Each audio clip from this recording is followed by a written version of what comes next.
I have an uncle who is a collector, LP collector, and he he introduced me to this style of music when I was just a kid, a child. I mean, 6, 7 years old.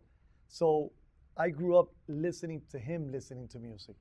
It's really the way I got introduced to salsa because that's all he ever listened to. So I remember as a young kid uh, asking him, hey, you played a song a few days ago, and it was sort of like this and like that, and then he would try to remember and play it, and yeah, that's the one. So I sort of because it was all over me all the time. I mean, I grew up in Puerto Rico. It's all you listen to, and my all my uncles, they're all hardcore cocolos, which is what they used to be called back in the days. The people that really loved salsa were there was a term for them, cocolos, and so yeah, I mean, I totally grew up, and then I sometimes I wanted to let my uncle, see that I was cool like him, so I would go out and record on a cassette a salsa song, and then come back and say, hey, look at look, this is mine. Now it wasn't just his, I had my own.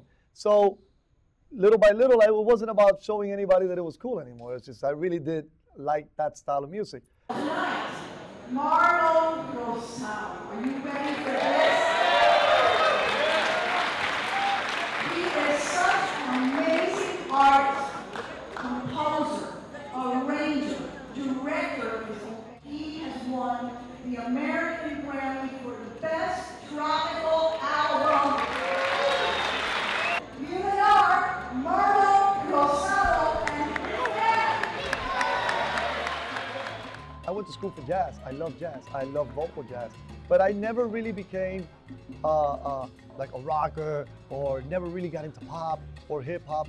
I've always been a salsa lover. I knew that this was, if I was ever going to continue doing music as a, young man, if I was going to pursue this as a career, it was going to be salsa.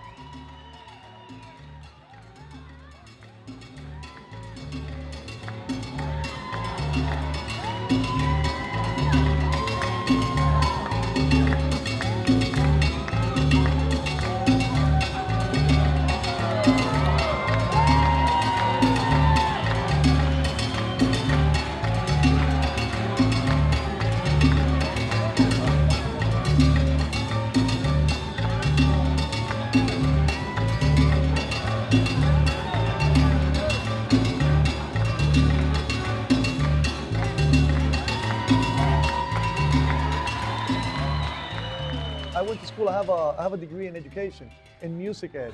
So I don't just play salsa because I fell into it. I studied jazz. I studied classical. I studied arranging. So I know where the cello fits. I know where the violin. I know how to write for trumpet. It's not that I just play the piano and play salsa.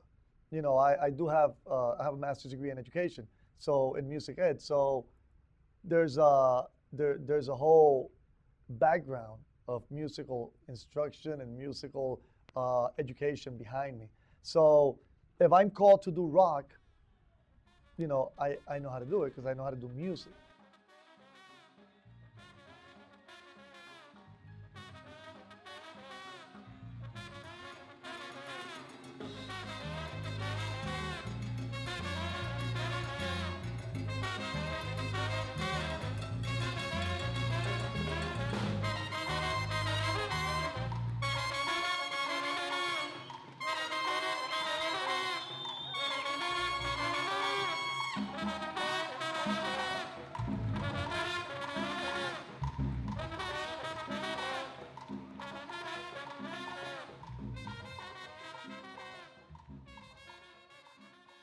That's a heavy metal album. It is. That's produced by Desmond Child, who is one of the greatest rock producers, right? And Desmond brought me in to help with the writing, to write some of the songs, and I'm involved in 5 of those songs.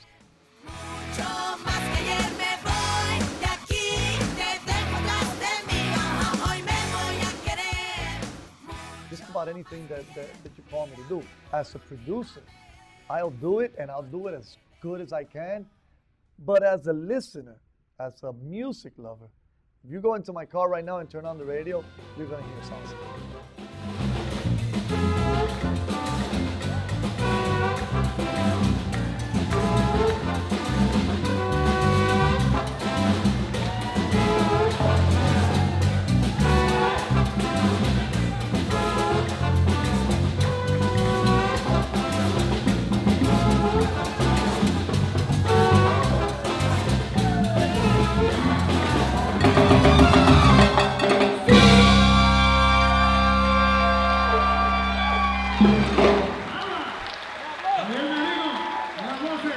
I think that salsa is the Latin music. Although they may not be listening completely, it is the Latin music that's all over the world.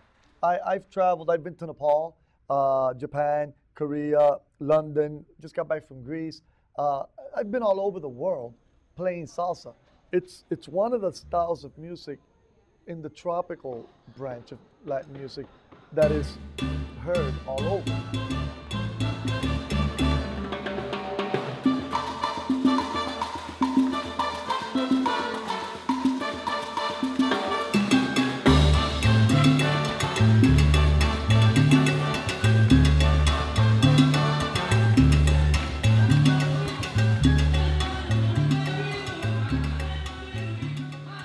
My new single, it's in English.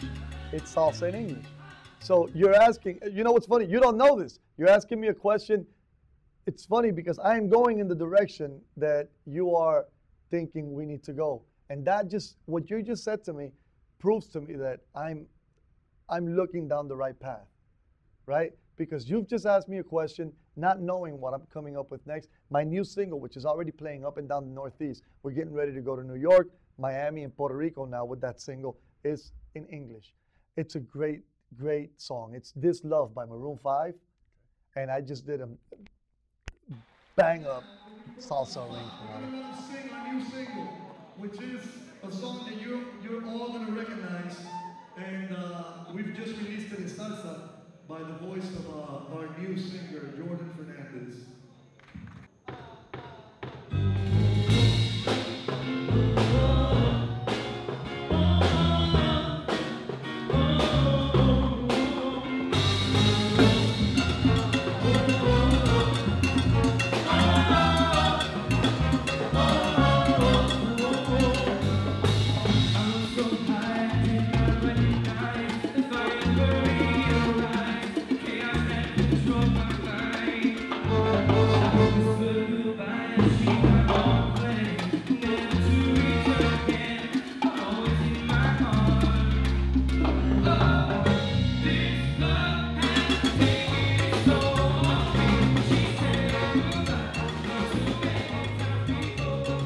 So it's the same Riqueña style, the style that I did with this retro, with the Grammy Award-winning album, but it's To This Love, and it's amazing. So that when I finished that, I said I'm gonna do 2 more in English. So my next album is gonna have 3 tracks in English.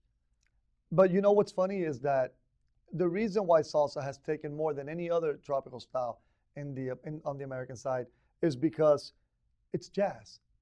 It's jazz. It's just jazz with Latin percussion.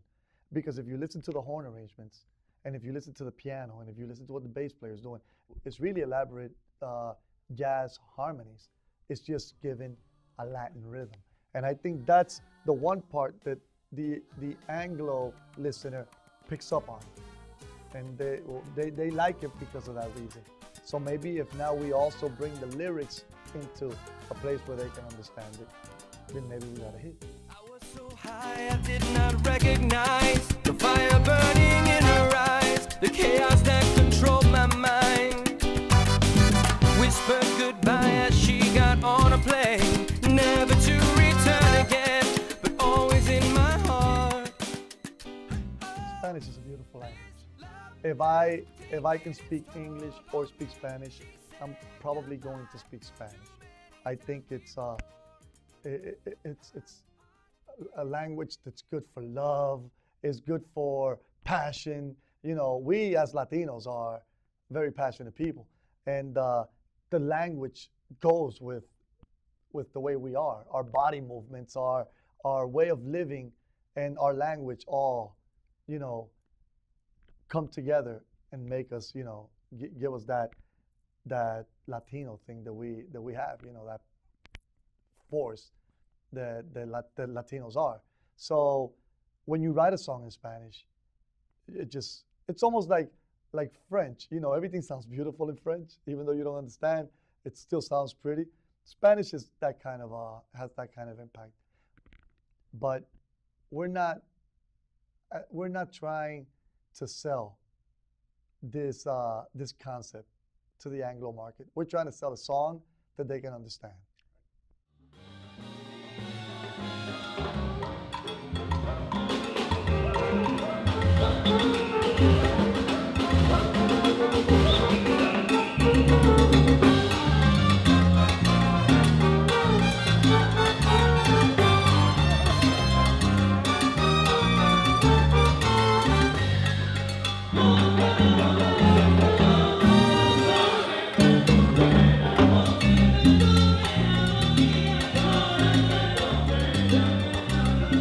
When I was about 6 years old, I told my mother for Christmas, I wanted Santa Claus to bring me a Tonka truck.